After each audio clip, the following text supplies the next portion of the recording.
서대문 공동체 라디오 서대문 이모저모 천충사랑인의 진행자 김득희입니다.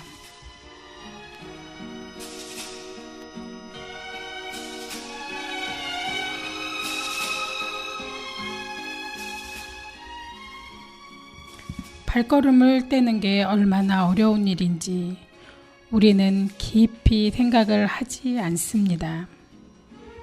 새로운 길을 향해 떼는 걸음은 시작도 쉽지 않고 또 적응하는 것도 쉽지 않습니다. 무의식적으로 익숙하게 살아오던 일상에서 벗어나 또 다른 일상을 더한다는 것도, 항상 하던 일을 그만둔다는 것도 쉽지 않지만 변화가 없을 수는 없기에 우리는 항상 도전하는 마음을 갖도록 노력해야 합니다. 지금까지 미뤄왔지만 꼭 해야 하는 일이 있다면 어렵고 힘들겠지만 시원한 이 가을에 한번 도전해보면 좋겠습니다. 조용필의 여행을 떠나요 듣고 와서 오늘 천충사랑인 이야기 이어가겠습니다.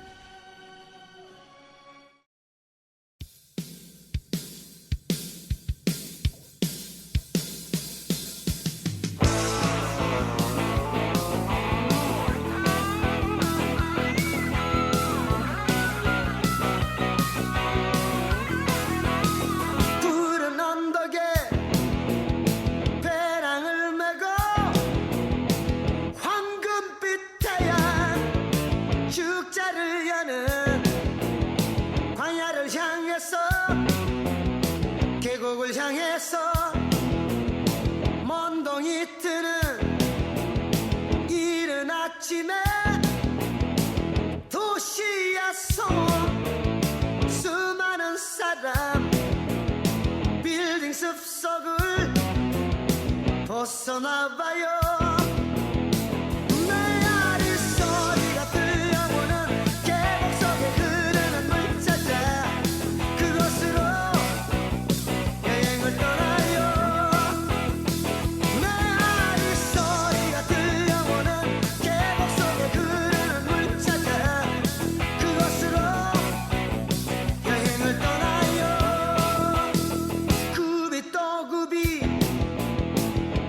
산 중에 시원한 바람 나를 반기네. 하늘을 보며 노래 부르세.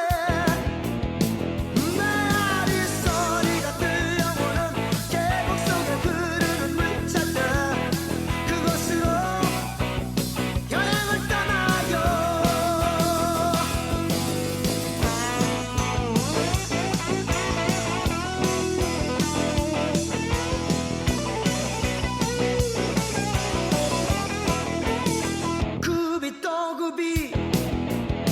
깊은 산 중에 시원한 바람 나를 반기네. 하늘을 보며 노래 부르세. 메아리 소리가 들려오는 계곡 속에 흐르는 물 찾아 그곳으로 여행을 떠나요. 여행을 떠나요. 즐거운 마음으로 모두 함께 떠나요. 메아리 소리가 들려오는 계곡 속에 흐르는 물 찾아 그곳으로 여행을 떠나요. 메아리 소리가 들려오는 계곡 속에 흐르는 물 찾아 그곳으로 여행을 떠나요. 메아리 소리가 들려오는 계곡 속에 흐르는 물 찾아 그곳으로 여행을 떠나요.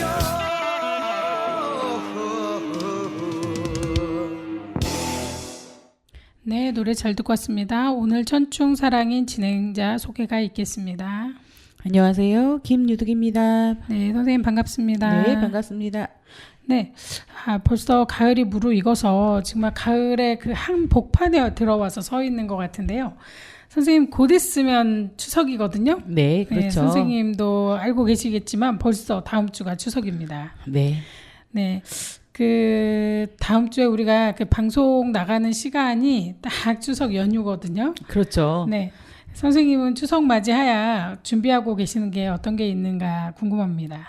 저는 추석 전에 부모님 산소에 가서 벌초를 하고 왔고요. 그 다음에 이제 추석이라서 이렇게 전통시장 가서 좀 장을 봐야 되지 않을까 좀 생각하고 있습니다. 전통시장이요. 선생님 그 말씀을 하시니까 네, 우리가 이제 시장에 가서 음식을 많이 사잖아요. 그렇죠. 근데 마트도 좋긴 하지만 이렇게 시장 인심만은 못해서 우리가 가능한 그 나물 같은 거 많이 사게 되면 이렇게 시장으로 많이 가요. 네, 근데 요즘 물가도 많이 올랐는데 그렇죠. 네, 좀 걱정이 많습니다. 근데 선생님은 물가 인상된 거를 몸으로 느끼는 게 좀 있으신가요? 그럼요. 일단 장바구니 물가라고 하잖아요. 네네. 예, 조금만 사도 어느덧 10만 원이 훌쩍 넘어서 그거를 사갖고 와도 2, 3일을 하루 이틀 먹을 게 없다고 생각이 듭니다. 일단 무엇을 사서 밥을 해 먹어야 될지 참 힘듭니다. 요즘에 물가도 너무 비싸고요. 또 요즘에는 배추가 보이질 않더라고요. 배추가 없어요? 그쵸. 김장김치는 다 떨어졌고 겉절이를 하거나 막 그렇게 해서 먹어야 되는데 또 요리 솜씨가 없어가지고 참 힘듭니다. 그래서 네. 고민이 많이 되고 있어요. 그래서 요즘에는 또 홈쇼핑에서 파는 김치를 주문했는데 열흘이 넘도록 오지 않고 있습니다. 김치가 비싸지면은 김치가 잘 안 오고 그다음에 네. 판매가 중지가 되고 맞아요. 이러더라고요. 네. 그리고 중지된 후에 좀 비싼 가격에 다시 나오거나 이렇게 하면서 그거를 조절을 하더라고요. 그러니까요. 네, 저도 네. 그런 걸 많이 봤습니다. 근데 지금 어쨌거나 물가가 많이 올라서 이렇게 걱정이 되긴 한데 제가 어느 때인가부터는 마트에 가서 10만 원이 돈의 값어치를 못한다는 걸 느낀 지가 꽤 오래됐어요. 네, 그렇습니다. 올해만 딱 잡고 얘기를 하는 게 아니라 매년 그렇죠. 그러니까는 마트에 갔을 때 그 카트에다가 몇 개 안 담았는데 그냥 10만 원은 기본이에요. 그래서 그렇죠. 한 10만 원, 15만 원, 20만 원 이렇게 막 넘어가는데 그거를 가져와서 냉장고에 넣거나 이렇게 정리를 하잖아요. 아무것도 먹을 게 없어요. 맞아요. 돌아섰는데도 먹을 게 없어요. 맞아요. 그래서 너무 슬퍼요. 네, 그래서 과일을 좀 사던지 아니면 당장 이렇게 눈에 보이는 먹을 거라도 사지 않으면 내가 뭘 샀지 하는 생각밖에 안 들 정도로 진짜 그렇게 사가지고는 샀다는 느낌도 없더라고요. 그러니까요. 아유, 진짜. 그러니까 경기가 참 뭐를 먹고 살아야 되는데 뭐 맛있는 거를 뭘 사야 된다. 우유 사고 뭐 사고 뭐 애들 먹을 거 샀는데 그 다음 날 아침에 요리를 하려고 그러면 먹을 게 없다. 그렇죠. 참 그게 참 그렇더라고요. 근데 정말 그 몇만 원 들고 가서 장을 봐서 사 먹으려고 했을 때는 진짜 살 거 없고 그다음에 이제 우리가 이제 아까 시장 얘기했잖아요. 전통시장 가서 예. 그나마 내가 오늘은 뭐 먹어야지 하고 한두 가지 메뉴를 생각해가지고 준비를 하지 않는 한 돈이 진짜 수없이 일주일 거 산다 그러면 일주일 거도 되지 않지만 금방 뭐 그게 현실입니다. 아유, 진짜. 근데 예. 더 중요한 거는 이렇게 물가도 비싸지만 우리가 일을 하는 경우가 대부분 외부에서 많이 먹잖아요. 요즘 외식이 많이 늘었잖아요. 그렇죠. 근데 외식을 하려고 할 때 정말 돈이 많이 들어가요. 예, 밥값이 너무 많이 듭니다. 진짜 냉면 한 그릇에 10,000원, 12,000원 하는 시대에 살고 있기 때문에 저희가 뭐 돈을 들고 나가서 외식을 한다는 게 좀 쉽지 않습니다. 특히 5인 가족이 외식을 한번 하려고 하면은 아이고 진짜 예. 근데 뭐 그 외식하는 것도 되게 힘들지만 평소에 먹지 않으면은 살 수 없는 그러니까 우리 다 일하는 분들이 대부분인데 점심을 사 먹어야 되잖아요. 그리고 학생들 학교 가서도 점심을 사 먹어야 되는데 그렇죠. 진짜 10,000원 이상 들지 않으면은 거의 점심을 못 먹는다 이런 상황인데 솔직히 제 개인적인 솔직한 이야기예요. 그러니까 공무원이나 이런 분들 아니면 구청 아니면 시청 아니면 뭐 어디 기관 같은 데는 그리고 대기업 같은 데나 이런 데는 식당이 있어요. 그쵸, 그쪽에서 구내식당이 운영하는 있죠. 구내식당이 있어서 네.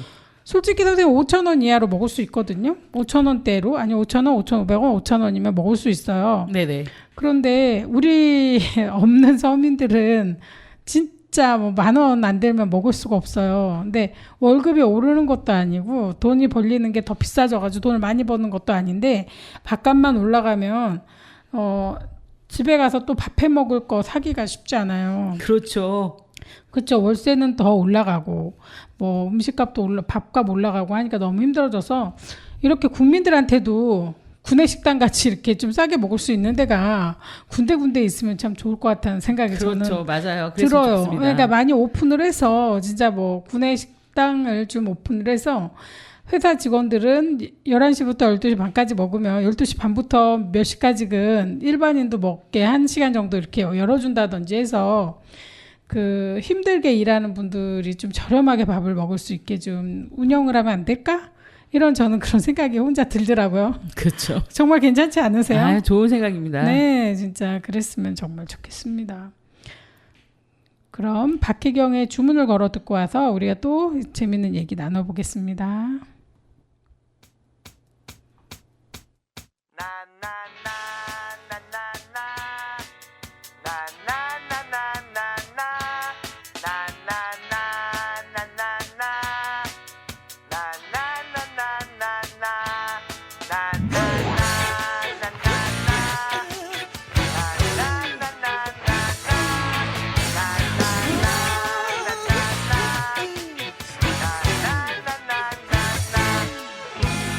파란 바람이 불어 괜히 설레이던 날 하얗게 빛나던 너를 보게 됐어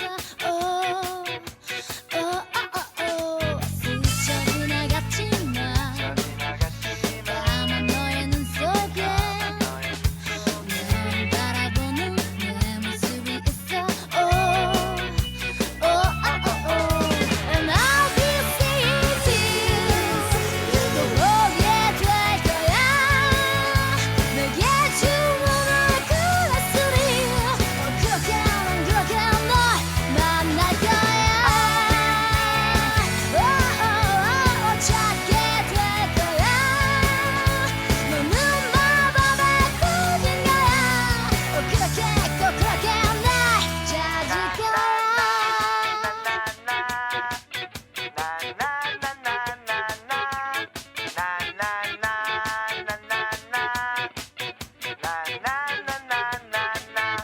매일 너의 꿈속에 나를 보게 될 거야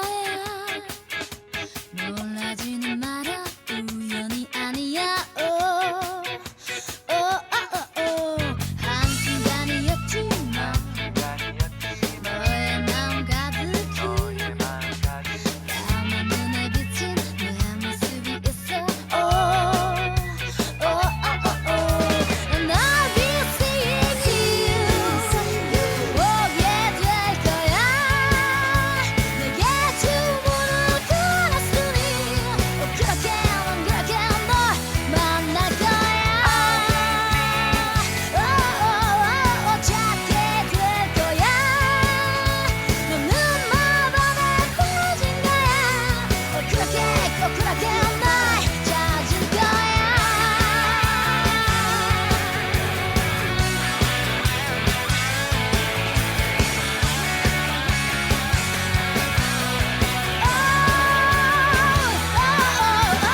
I'll be seeing you 찾게 될 거야 너는 마법에 꽂힌 거야 그렇게 꼭 그렇게 날 찾을 거야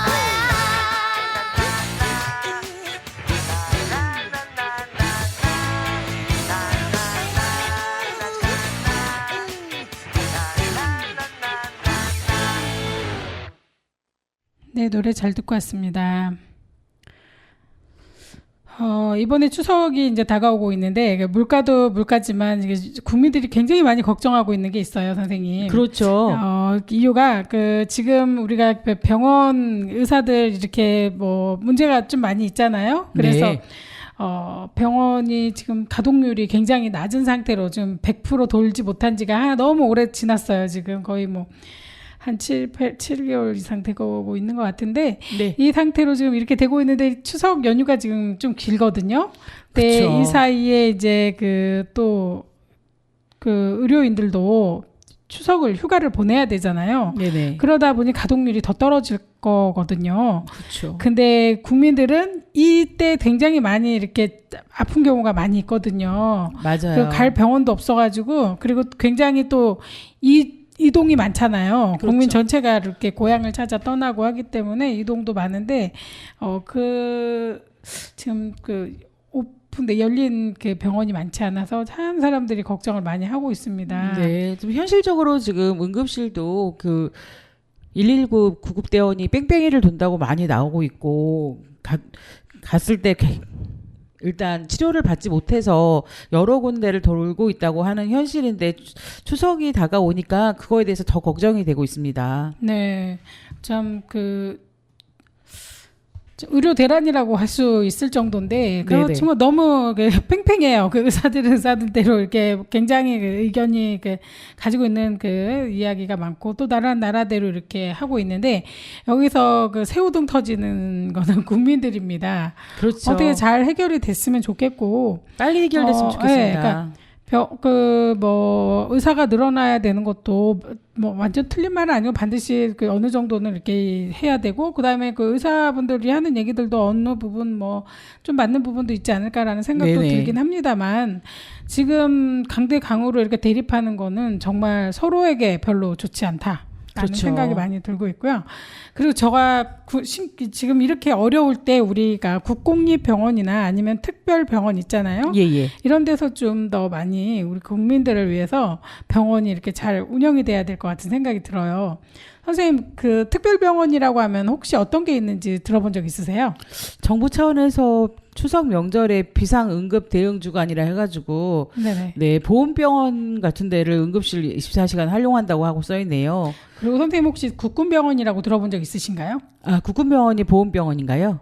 보훈병원, 국군병원 똑같을 수도 네네, 그렇죠. 있고요. 네. 예. 중앙보훈병원이 있고 그다음에 시립병원도 있고 네네. 그다음에 국가유공자 관련돼 가지고 그분들이 하는 게 보훈병원이고요. 아, 네네. 그다음에 국군병원은 군인들을 위해서 하는 그렇죠. 병원. 그러니까 뭔가 네. 그러니까 대상자가 다 다른 들리네요. 병원이에요. 예. 그다음에 시립병원, 그다음에 국립병원, 시립병원인데 국립병원과 시립병원 같은 경우에는 좀 힘든 경제적으로 좀 어려우신 분들을 많이 이렇게 돕는 이런 병원들이에요. 근데 솔직히 말해서 우리나라는 국군병원이나 보훈병원이나 이런 여러 가지 병원들이 일반 대학병원처럼 이렇게 치료가 막 그렇게 좋지는 않다고 얘기는 살짝 들었거든요. 그러니까는 급히 이렇게 많이 이렇게 하는 거를 잘 못하는지 제가 그것까지는 잘 모르겠지만 예. 우리나라는 그 부분은 조금 약하다고 얘기를 들었어요. 그래서 큰 수술을 한다거나 이렇게 급한 일이 생기면 대부분이 대학병원으로 가지 네네. 국군병원, 보훈병원으로 간다는 말 들어본 적 있으세요? 아니요, 그렇지 들어본 적 않습니다. 없으셨죠? 예, 일반적으로 많이 안 갑니다. 근데 특이한 점이 뭐냐면 예. 외국에서는 이런 국군병원이나 보훈병원 같이 특별병원이요. 일반인들을 받는다고 합니다. 평소에도. 네네. 이렇게 급할 때가 아니라 평소에도 받아서 그분들한테 치료를 같이 군인들처럼, 그러니까는 군인들에게도 하고 일반인들에게도 계속 치료를 한대요.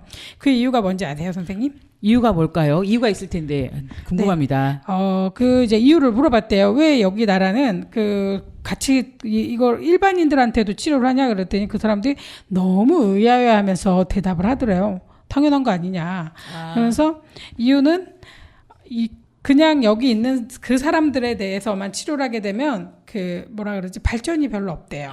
그러니까는 예를 들어 군인들만 대상으로 하게 되면 군인들이 힘든 훈련하고 와서 제일 많이 걸리는 게 근육통 아니겠습니까? 네. 근육통, 골절 이런 거만 있지 내장병은 별로 없을 거예요. 젊은 예, 그렇죠. 사람들이니까 간이 안 좋다거나 심장이 안 좋다거나 위암이 걸려 이런 거는 크게 없을 거 아니에요. 네. 그러니까는 병원이 한쪽으로만 이렇게 치료가 이렇게 굳어져 가지 않도록 전부 환자들을 많이 보면서 저기 그 병원의 그 수준이라 그래야 될까요? 그거를 좀 많이 높인대요. 그래서 여러 가지 의사들이 이제 많은 경험을 하고 다양한 사례를 네, 통해서 맞습니다. 그래가지고서는 치료를 해서 이 보건병원도 그렇고 뭐 국군병원도 그렇고 시립병원, 구립병원, 국립병원 모두 다 이렇게 특별한 그 능력이 그뭐 대학병원보다 떨어지지 않도록 그렇게 유지를 하려고 굉장히 노력을 한다고 하더라고요. 그러니까요.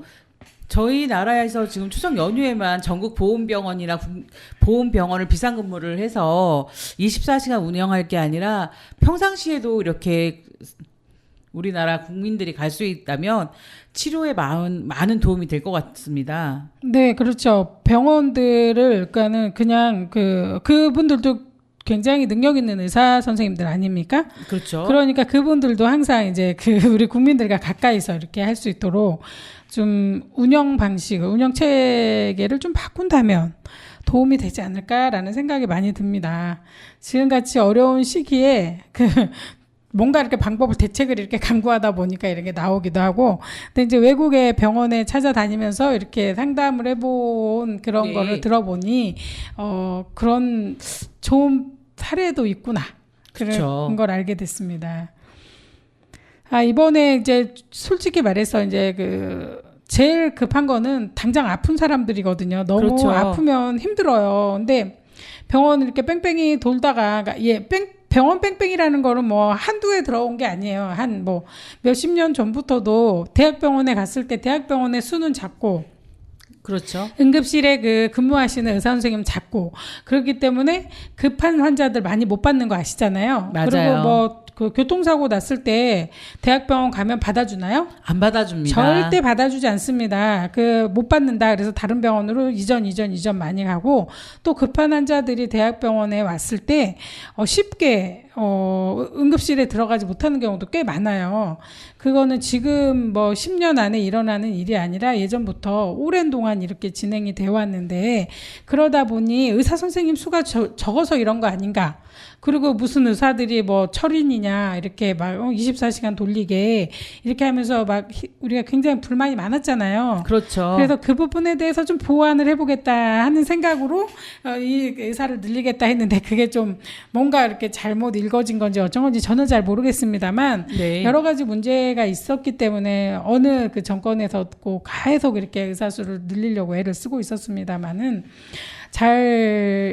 이게 이제 뭐 해결이 잘 됐으면 좋겠는데 지금 힘들어서 문제인데, 우리가 제일 걱정인 거는 응급실을 못 가요. 솔직히 급할 때. 그렇죠. 응급실을 가도 그 담당자 의사가 없을 때가 굉장히 많거든요. 눈을 굉장히 심하게 다쳐서 눈을 수술하려고 그래도 대학병원에 가면은 그 수술을 할 의사 선생님이 안 계시거든요.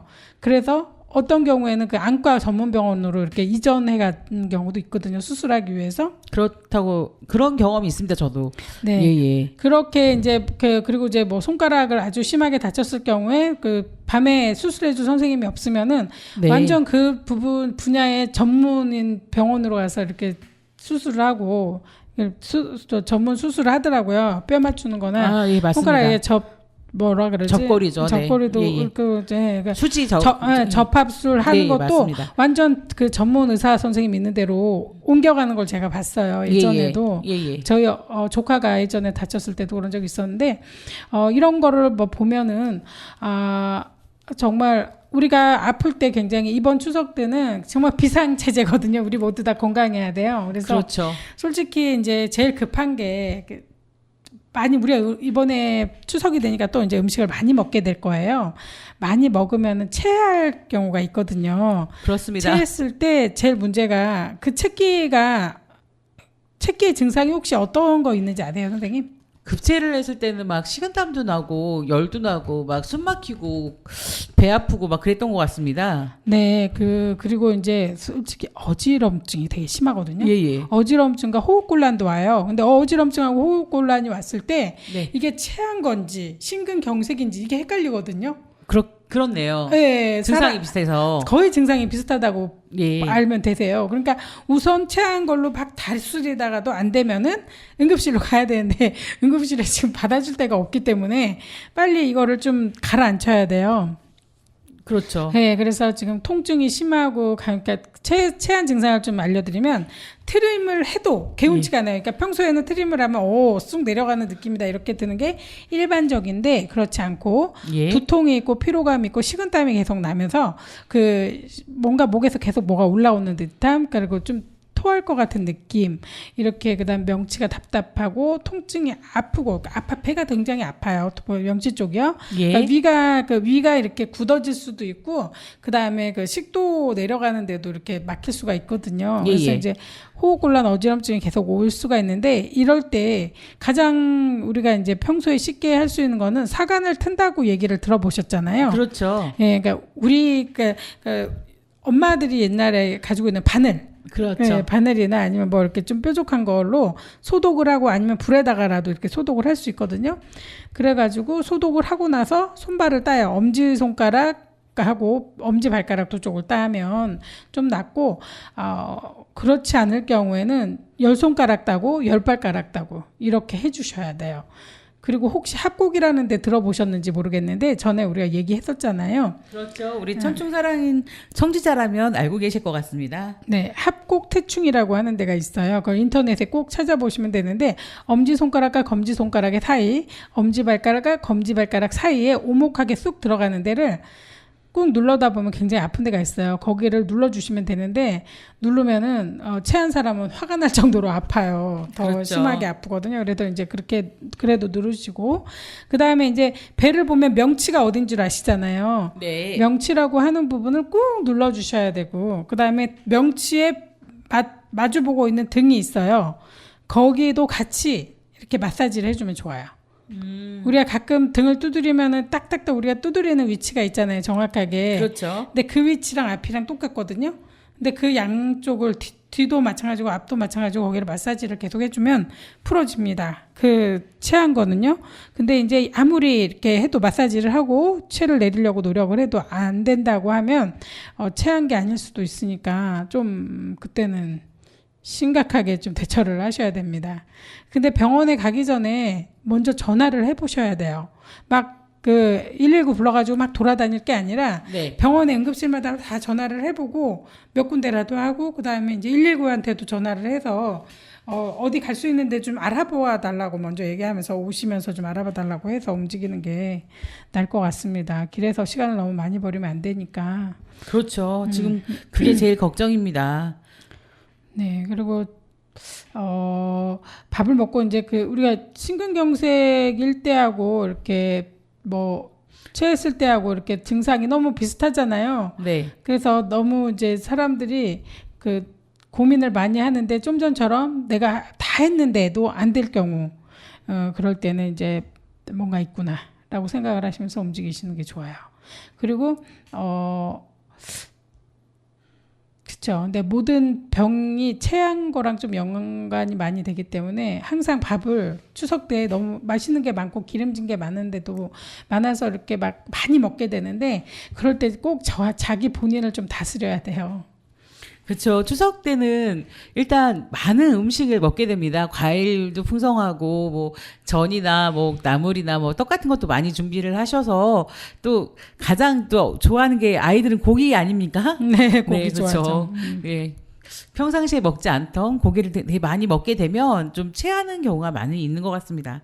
네, 그럼요. 어르신들이나 뭐 부모님 아니면 이제 저희가 평소에 먹던 게 아니라 좀 손님이 와서 내 귀한 가족들이 와서 이제 이렇게 오랜만에 와서 먹으니까 정말 맛있는 거 많이 하잖아요. 뭐 그렇죠. 갈비찜이 분명히 있는데 또 불고기도 하고 또 뭐가 있는데 또 뭐도 하고 막 여러 가지를 하기 때문에 애들이 막 먹느라 체하는 경우도 많습니다. 항상 조심해야 되고요. 음식을 만드느라 기름진 냄새를 너무 많이 맡은 상태에서 또 음식을 먹게 되면 그 증상이 좀 안 좋을 수가 있어요. 정말요. 음식을 특히 전 같은 걸 많이 붙이게 되면 그 기름 냄새 때문에 이렇게 먹기 싫어지는 느낌이 좀 있더라고요. 그리고 체해요. 네, 그리고 이제 맞아요. 좀 먹으면 많이 안 먹었음에도 불구하고 체하는 경우도 있고 해서 조심해야 됩니다.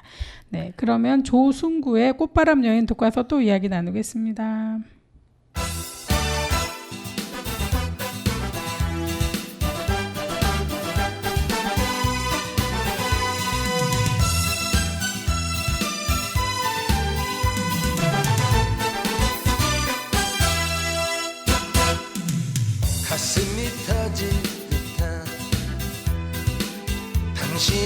몸짓은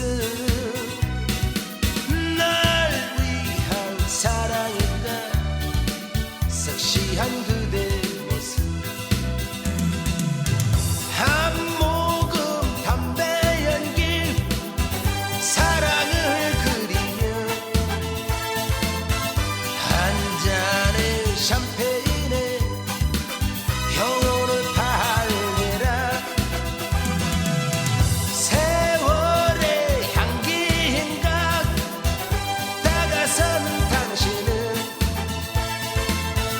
꽃바람 여인인가 나만의 사랑 사랑의 노예가 되어버렸어 어쩔 수 없었네 꽃바람 여인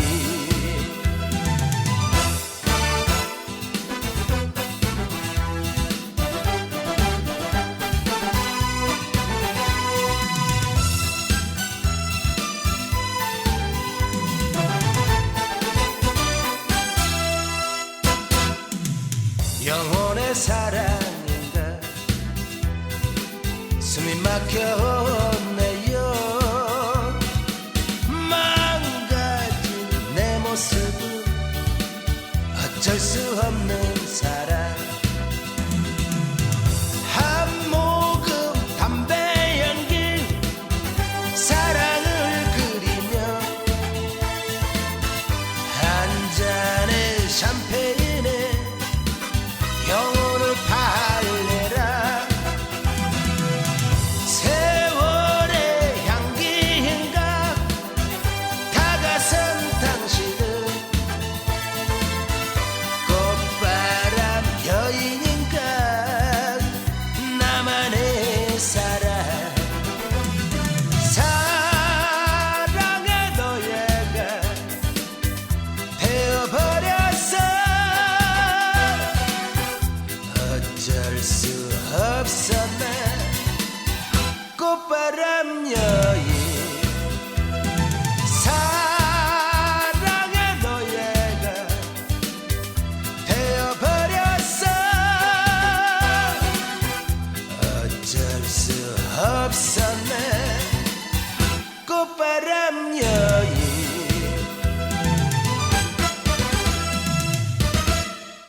네, 노래 잘 듣고 왔습니다.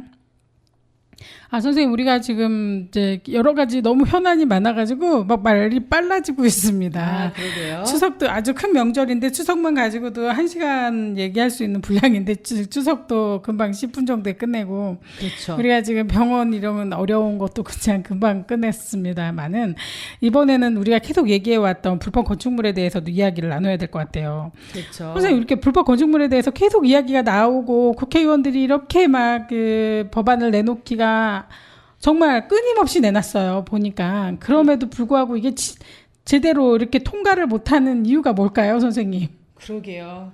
지금 보니까 28개 법안이 통과된 것 중에서도 지금 그 간호법이라든가 구하라법 그리고 전세사기법 네 그리고 국민들한테 큰 영향을 줬던 그런 것들이 많이 통과가 됐는데 저희 지금 이렇게 불법 건축물에 대한 거는 지금 나와 있지는 않습니다. 네, 이번에도 통과를 못했나 보네요. 너무 네. 이게 슬픕니다. 근데 이게 지금 이게 정말 억울한 게 아니고 국민들한테 힘든 게 아니면 이렇게 국회의원들이 계속해서 이거를 갖다 법안으로 상정을 할까라는 생각이 들지 않습니까? 그렇죠. 그러니까는 우리가 무슨 특별법, 간호사법, 무슨 법 이렇게 해가지고 올리는 것도 분명히 그거에 대한 수요가 그러니까 꼭 필요하고 이렇게 하기 때문에 이렇게 나왔을 텐데 이 경우 불법 건축물에 관련된 것도 굉장히 많은 그 사람들이 원하고 필요로 하는 거고 국민들의 정말 경제적인 고통을 주는 일이기 때문에 계속적으로 이렇게 의원님들이 계속적으로 이렇게 법안을 내는데도 불구하고 통과를 못하고 있다는 게 너무 좀 황당합니다. 그래서 이번에 이제 우리가 국민들이 좀 많이 알려야 될 것 같은 생각에 저희가 계속 매주 이 불법 건축물 양성화 특별법에 대해서 계속 이야기를 나누고 있습니다. 사실은 2023년에 불법 건축물 양성화 특별법 입법 예고 시행 시기 막 하면서 입법 예고 될 거라고 막 하면서 축제처럼 이렇게 계속 방송을 했었어요. 그렇죠. 네, 그리고 한시적으로 현행법에 일부 맞지 않더라도 양성화를 시켜줘 정식 건축물로 인정해주는 제도다 하면서 특정 건축물 정리에 관한 뭐 법 해가지고 이렇게 계속 하고 있었는데 계속 지금 뭐 이게 진행이 안 되고 자꾸 거기서 끝나버리거든요. 그런 것 같습니다. 지금 너무 이렇게 힘든 상황인 것 같아요. 저희가 이렇게 피해를 많이 보고 있는 국민들이 많은데 그거에 대해선 법안이 이렇게 통과가 안 되는 건 참 힘든 것 같습니다. 솔직히 말해서 어떻게 대책이 있어야 되는데 네. 그렇게 계류되고 있는 게 2020년 6월 30일에 서영교 의원 등 10인, 그 다음에 2020년 9월 28일에 노웅래 의원 등 10인, 그 다음에 2020년 11월 20일에 윤영찬 의원 10인, 예. 의원외 10인, 그 다음에 2020년 11월 20일에 또 김도읍 의원 등 11인이, 그 다음에 2021년 2월 16일에는 박홍근 의원 등 10인, 2021년 3월 10일 김병욱 의원 등 10인, 그 다음에 2021년 4월 13일에 김은혜 의원 등 15인, 2021년 8월 11일에 이종배 의원 등 12인, 2023년 쭉 지금까지 올라오고 있습니다. 그리고 이게 지금 의원들이 이렇게 제가 지금 말씀드린 의원들만도 몇 분이십니까? 거의 뭐 9명 정도 되고 있거든요. 그러면 여기에 함께 하신 분들까지 합친다면 100명이 넘는다는 거예요. 네. 지금 10인 됐지만 전해숙 의원이 2023년 9월 20일에 발의한 법률 발의한 거 보면 34인이 함께 하고 있습니다. 예. 이렇게 이제 계속적으로 이렇게 뭐 국회의원들이 이렇게 발의를 하고 있는 상태인데도 불구하고 계속적으로 이렇게 통과를 못 하고 있는 거는 우리 국민들의 염원이 아직 부족해서 그런 거 아닌가. 그 염원이 지금 거의 뭐 의원들이 소리를 내는 거지 국민들이 소리가 잘 안 들려요. 그렇지 않습니까, 선생님? 그렇죠. 맞습니다. 네. 지금 간호사법 같은 경우에는 의원들의 목소리보다는 국민들의 그 간호사 선생님들의 그 목소리가 되게 컸던 것 같아요. 제가 보기에는. 그렇죠. 그분들이 똘똘 뭉쳐서 이건 통과를 시켜달라 얘기했고, 그리고 지금 이제 그 간호사 선생님들이 솔직히 의사 선생님을 대행해서 하는 일들이 되게 많았었잖아요. 그렇죠. 의사 선생님 없다고 치료를 안 한 게 아니라 처치를 했단 말이에요. 그 환자분들을. 그러다 보니 사실 그 처치한 건 불법 의료잖아요. 예. 그렇기 때문에 그거를 넘기기 위해서는 법을 만들어야 되는 거죠. 그렇죠. 그 간호사들이 치료를 해도 가능하도록 이렇게 법이 바뀌었기 때문에 지금 이제 응급 상황, 지금 아직 응급 상황이죠. 긴급 상황에서 필요한 그 법안이 통과가 된 겁니다. 근데 우리 국민들이 너무너무 피해를 많이 보고 있는데 국민들 한 사람 한 사람의 피해가 말을 안 한다고 이게 작은 게 아니거든요. 그렇기 그렇죠. 때문에 맞습니다. 그게 계속 뭉쳐서 이렇게 그 의원 발의안도 이렇게 계속 나오고 있는데 불구하고 이번에 통과가 안 되고 있다는 게 참 슬프고 또 슬픈 일입니다. 네, 그렇습니다. 네, 그리고 이제 우리가 계속 이렇게 보면은 그러니까 지하를 꼭 만들어야 되는 법안이 있었잖아요, 선생님. 그렇죠. 근데 그게 70년도에 반드시 지하를 만들어라 라는 법이 있었는데 더 중요한 거는요, 선생님, 지하가 있는 곳은 올라와야 될 길이 있어야 되지 않겠습니까? 그 길을 뭐라고 하겠어요? 그게 통로입니다. 통로는 지하에서 올라오는 층계 계단이 있어야 된다는 말이거든요. 그렇죠. 근데 그 지하층을 작은 곳은 한 군데만 만들어도 되지만 큰 곳은 두 군데를 만들어야 돼요. 그리고 그 지하 범퍼처럼 이렇게 층계 있는데 올라올 때 비가 새게 할 필요는 없는 거예요. 그럼 비 새지 맞습니다. 않게 이렇게 막아야 되거든요. 네네네. 그거를 그러니까는 만드는 게 법이었어요. 그러니까 올라오는 그거를 만들어내라라고 하는 게 있었거든요. 근데 네네. 그거를 만들었는데 그게 지금은 불법이라고 자꾸 그거를 떼내라고 하는 상황이기 때문에 이거에 대해서 우리가 좀 많이 고민을 해봐야 되지 않을까. 그런 것 같습니다. 맞습니다. 참 이게 어떻게 해야 되나. 피난 계단과 특별 계단에 대해서 이렇게 만들어라라고 돼 있거든요. 예. 근데 지금 또 이제 법이 또 바뀌었어요. 지하에서는 예. 지하를 만들기는 만들되 지하에서 거실을 만들지 말라는 법이 또 있어요. 아, 작년에 만들어진 것 같긴 한데, 그러니까는 넓게 공간을 사용해서 사람이 많이 살지 못하게 하려고 이렇게 좁게 이렇게 만들려고 지금 하는 상황이에요. 그래서 지하실에는 거실을 만들면 안 됩니다. 이제부터는 새로 신축하거나 하는 곳에서는 지하실에 거실을 만들면 안 돼요. 그냥 원룸처럼 이렇게 조그만하게 만들어서 이렇게 올라와야 되는데 예전에는 그게 아니었어요. 지하실에 사람이 살 수 있도록 허가해서 바꿨다 그랬잖아요. 그렇죠. 그러니까 그분들이 반드시 올라올 수 있는 피난 계단이 있어야 돼요. 그 피난 계단은 당연히 지하기 때문에 물이 들어가면 안 돼요. 물 들어가게 하지 않는 게 이게 또 건축이 그 관련 법인 걸로 알고 있는데 피난 계단의 구조가 또 정해져 있어요. 어떻게 해라라고 설치하는 방법, 계단실의 창문까지 이렇게 표시가 돼 있거든요. 실외에 있는 계단실에 뭐 창문을 어떻게 달아라라고 하는 거, 그 다음에 또 아까 계단 종류가 2개라 그랬잖아요. 피난 계단과 특별 피난 계단에 대해서 얘기를 했는데 이렇게 이제 만들어지는 층계에 대해서 실내나 실외에 만들어지는 거에 대해서도 이렇게 설명이 나와 있거든요. 피난 계단의 구조가 이렇게 돼 있어요. 그러면 그게 거기를 뚫어라라는 말은 절대 없어요. 그러니까 지금 만들어져 있는 층계 위에 있는 렉산이나 유리는 전부 다 제가 보기에는 불법이 아닙니다. 그렇죠. 필요에 의해서 만들려고 권장을 했었고 좀 사용을 하고 있는 게 시간이 지났다고 해서 불법이 된다는 거는 좀 말이 안 되는 것 같습니다. 건축법상도 그건 틀리다고 봅니다. 네, 그래서 지금 우리가 이제 불법 건축물이라고 얘기하는데 원래는 그게 불법이 아니었다는 거. 지하실을 만드는 게 합법이, 그 사람들이 그래요. 왜 지하실을 사람이 살게 하냐 이렇게 얘기하는데 최근에 지어진 지하실이면, 그러니까 지하실로 지어야 돼서 지하실로 한 게 아니라, 지하실을 이제는 법에서 지하실을 만들어서 주택으로 써도 되는 법이 있어요. 예. 그러니까 주택으로 써도 되는 법이 있어서 반지하 주택이 굉장히 많고요. 예. 그 다음에 반지하는 지금까지도 만들어야 되는 그런 상태거든요. 반지하가 없으면 안 됩니다. 그게 대통령 관련법이에요. 그게 이제 특별법이라고 해서 이렇게 돼 있는데, 그러다 보니 모든 집을 지을 때는 어쩔 수 없이 반지하를 이렇게 지었습니다. 지금까지 지어오고 있는데, 네. 이 분야에 대해서 지하가 있는 집은 불법 건축물이라고 얘기하는 거는 문제가 돼요. 그렇죠. 네. 지하에 주택 하나로 허가를 냈는데, 건축가에 허가를 집 한 채로 넣었는데 30가구가 갑자기 됐다, 지하를. 다 조각 나눠서 그렇게 했다라는 건 그건 불법이에요, 선생님. 맞습니다. 그거는 지상이든 지하든 다 불법이죠. 하기로 한 대로 해야 되는 거거든요.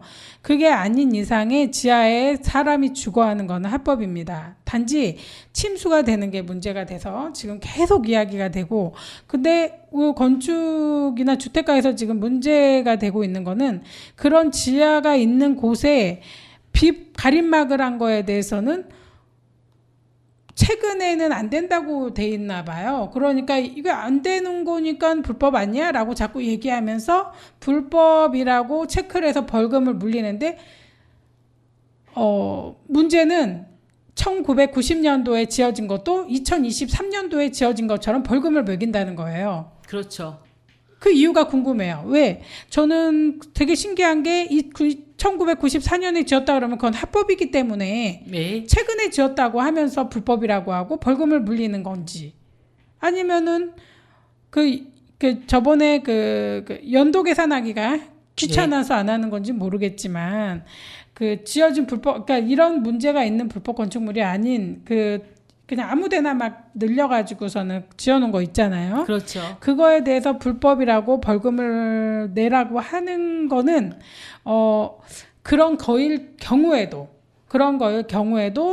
30년 전에 지어진 거랑 24년 전에 그러니까 2024년도에 지어진 거랑 1990년도나 2000년에 지은 거는 그 연도에 따라서 벌금의 게 좀 달라져요. 예. 그런데 불구하고 2024년도에 지은 것처럼 벌금을 매긴다면 그거는 문제가 있는 거라고 지금 그렇죠. 공시지가가 엄청난 차이가 날 텐데 이거를 현재와 과거와 비교를 해서 그 과거로 할 수 없다고 하면서 지금 현재 공시지가가 비싸니까 그걸로 돈을 먹이겠다 하시는 거는 좀 어불성설입니다. 그리고 피해를 입는 거는 다 서민이고요. 그다음에 특별조치법을 시행하기를 모두들 권장을 하고 있는데 받아들이지 않았는 게 너무 좀 속상합니다. 네. 그러니까 지금 계속적으로 제일 중요한 거는 정말 건축하는 사람이나 그 건축주가 악의적인 생각으로 불법 건축을 한 경우가 아닌 이상 그렇죠. 그 집이 지금 보니까 원래는 지하고 그게 합법적으로 지하 주택이 있는 곳이라고 하면 그 주택을 접고 있는 렉산이나 비가림막은 합법화를 시켜야 돼요. 그거를 사이즈를 재고 제곱미터를 재가지고 불법 건축물이라고 하면서 벌금을 매기면 전국적으로 걸리지 않을 집이 거의 없다고 보면 돼요. 네, 맞습니다. 우리나라 그 주택의 거의 80%는 걸릴 수 있다라고 보입니다. 그러면 조항조의 거짓말 듣고 와서 또 이야기 나누겠습니다.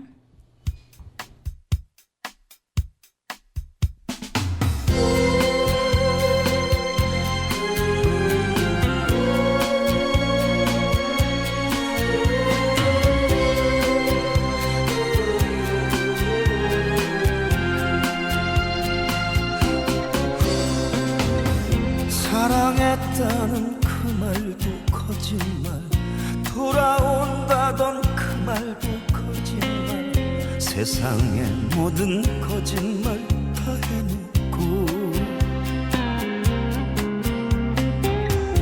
행여 나를 찾아와 있을 너의 그 마음도 다칠까. 너의 자리를 안고 비워둔다. 이젠 더 이상 속아선 안 되지. 이젠 더 이상 믿어선 안 되지. 하지만 그게 말처럼 쉽지 않아. 다시 한 번만 더 나 너를, 다시 한 번만 더 너에게 나를 사랑할 기회 주어본다. 어떤 사랑으로 나의 용서에 답하련지, 또 잠시 날 사랑하다 떠날 건지. 마치 처음 날 사랑하듯 가슴 뜨겁게 와 있지만 난 왠지 그 사랑이 두려워. 오직 나만을 위한 그 약속과 내 곁에서 날 지켜준다는 말, 이번만큼은 제발 변치 않기.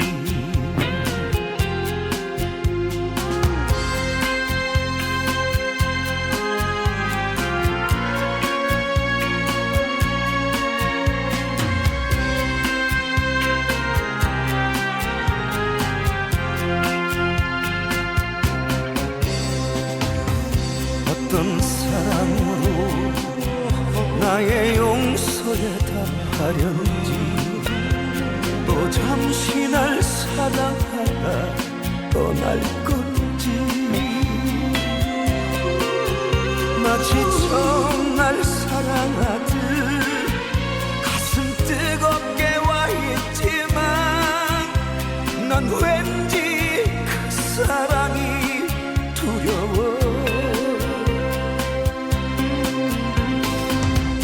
오직 나만을 위한 그 약속과 내 곁에서 날 지켜준다는 말, 이번만큼은 제발 변치 않기.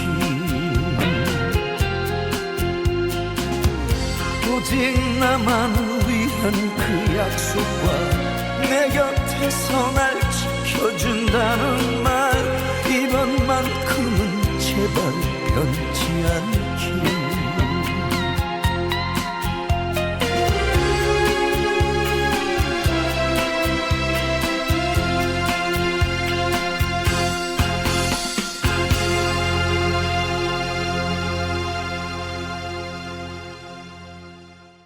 네, 노래 잘 듣고 왔습니다.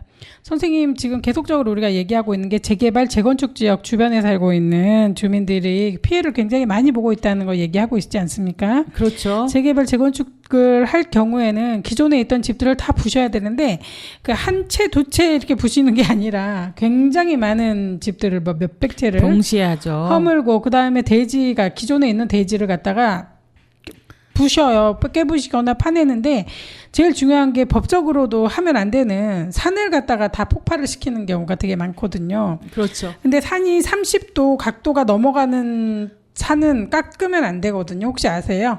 아, 그런가요? 그런 법이 있어요. 그래서 네. 그 각도가 30도가 넘어가는 산은 깎지 않습니다. 대부분. 근데 지금 서울에는 산이 많지 않습니까? 대부분. 그렇죠. 그리고 이제 우리나라에 산이 많은 지역인데 그런데 그 산을 다 깎아가지고 우리가 지금 편하게 살고 싶어 하잖아요. 옛날에는 땅 모양 맞춰가지고 아파트를 지었어요. 그래서 아파트도 높은 데 있는 경우도 많고 그렇죠. 아파트 올라가려면 쭉 올라가서 이렇게 지었는데 지금은 그게 아니에요. 무조건 그러니까 땅에 맞춰가지고 집을 짓거든요. 아시다시피.